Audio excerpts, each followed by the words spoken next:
Chris, have the Chicago Bulls done enough to make themselves scary for the Bucks or Nets? No way. No, there's a real chance the Bulls won't even make it to the special tournament at the end. I think they can finish 11th or 12th really easy. They're going to be really bad at defense. Stop it!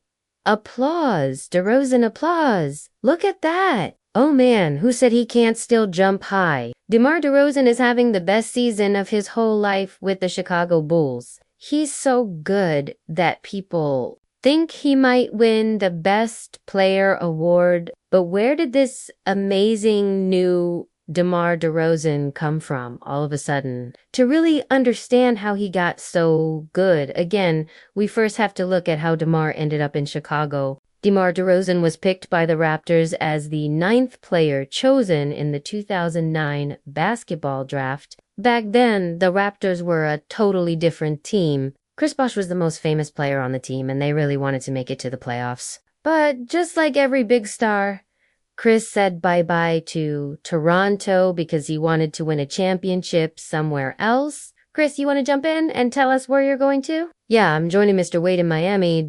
This left Toronto having to start over again, but it gave DeMar the chance to be the main guy on the team. DeMar got better every single season in Toronto. He learned how to play his position really well and how to lead a team. He became a player chosen for the All-Star game 4 times, and his improvement was really cool to watch. In 2009, he scored only 8 points and got 2 rebounds per game. By 2017, DeMar was scoring 27 points, getting 5 rebounds and 4 assists per game. Kyle Lowry joined the team in 2012 and over the next 6 seasons. The two friends helped the Raptors become a team that made the playoffs every year. The only problem was that they messed up a lot thanks to LeBron James and the Cleveland Cavaliers. The Raptors just could not beat the Eastern Conference teams. Lowry and DeRozan got blamed and hated on by fans. People even called them the Trash Brothers.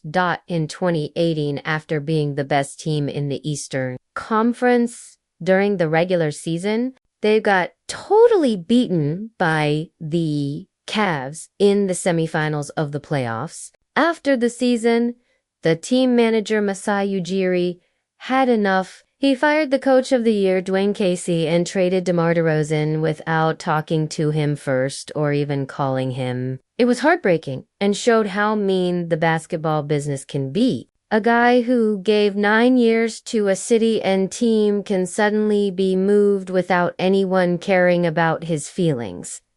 My mindset was always wanting to be in Toronto my whole career, but I was never dumb about that. Maybe not happening. Just let me know. Like I said, I didn't have any hint, like it would be something else, If I knew that, I wouldn't have acted the way I did, but in his new home with the San Antonio Spurs, DeMar got a fresh start. He joined a team with really good coaches and learned how to get better at helping his teammates score and playing smarter, something he had trouble with in Toronto. DeMar was one of the players who tried to score from close to the basket the most in back-to-back seasons with the Raptors. But he only made less than 45% of his shots with the Spurs. DeMar got really good at his medium-distance shots, learned to pick the right times to shoot, and shot the best percentage of his whole career. He also learned how to pass better and played a new position for the first time in his career. The changes were huge. Was that a one-legged fadeaway? Oh my goodness, that was a beautiful behind-the-back pass, and DeRozan, Tristan Thompson music, got 6 assists per game with the Spurs, which was more than twice as many as any season he had with the Raptors. But his improvements went unnoticed because the Spurs were struggling. In 2020, the Spurs didn't make the playoffs for the first time in 22 seasons. Again, there was no one else to blame but DeMar and the other older Spurs players. The Spurs immediately went into rebuilding mode. They let go of half their team in free agency at the end of the 2021 season, including DeMar, DeRozan.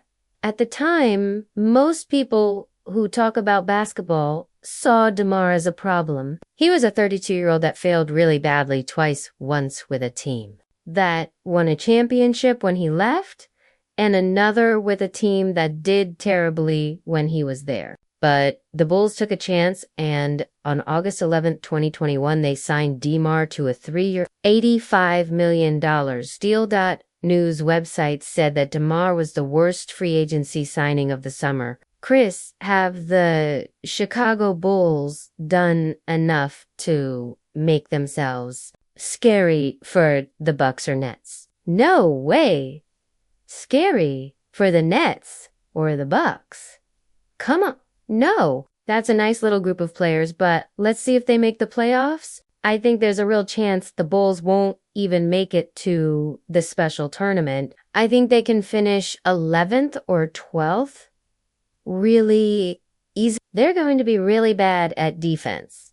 Bleacher Report called DeMar 32-year-old who doesn't fit well with his new team. They said DeMar's growth as someone who helps teammates score won't be easy to use in Chicago, and that you could say that Thaddeus Young, who will cost $14 million next season, helps the team win more than DeRozan. Man, has he proved them all wrong. DeRozan currently has 4 to-win shares this season. LeBron James has 3.6, and Thaddeus Young has just 1. This Bulls team has done great by having Lonzo Ball and Alex Caruso be the main guys who help teammates score and play defense. They have a really good all-star center in Nikola Vucevic and a really talented guard in Zach LaVine. This has let DeRozan play a new role, one that uses the best of his skills from Toronto and San Antonio. Now, DeMar is a medium-distance shooting killer who can help his teammates score in the first half and finish games in the second half. Caruso's got it. 5 seconds to shoot. Here's Lonzo. No, we're in the final minute of tonight's game, and DeRozan hits it. DeRozan wins it off the pass. Kobe White gets it to DeRozan. DeRozan hits a really hard corner three-pointer over to defenders.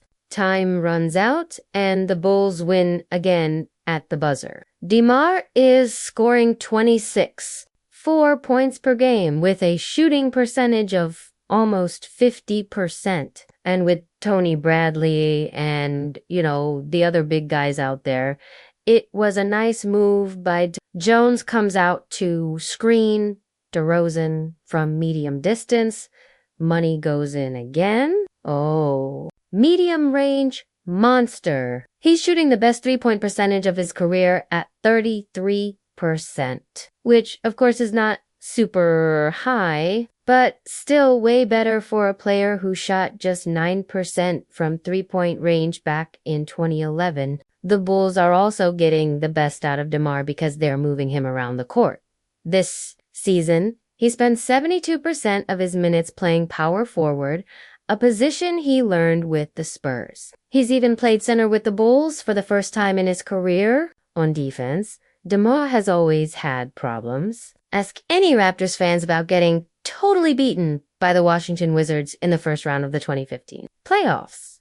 Now, with the Bulls, he's getting more defensive rebounds, makes fewer mistakes, and lets the other team score less than 0. 8 points per chance. At first glance, it really seems that DeMar has reached new amazing levels out of nowhere, but this isn't true. This isn't a new DeMar. It's just a DeMar that's been able to learn from his mistakes and grow from them. It seems he found the perfect role, which is a little bit of everything. The Chicago Bulls are currently second place in the Eastern Conference. They look ready to make the playoffs for the first time since 2017. If they do, the whole world will be watching to see if DeMar's amazing comeback also works in the playoffs. If he can get rid of the idea that he's someone who messes up in big games and actually win, we could be looking at a truly new DeMar DeRozan, one who actually gets the respect he deserves. If you enjoy these longer videos, hit the subscribe button and click the notification bell. I have a ton of awesome content coming out, and I always make my videos for the Henry Hoops audience. So if you don't want to miss out, hit the subscribe button. Peace.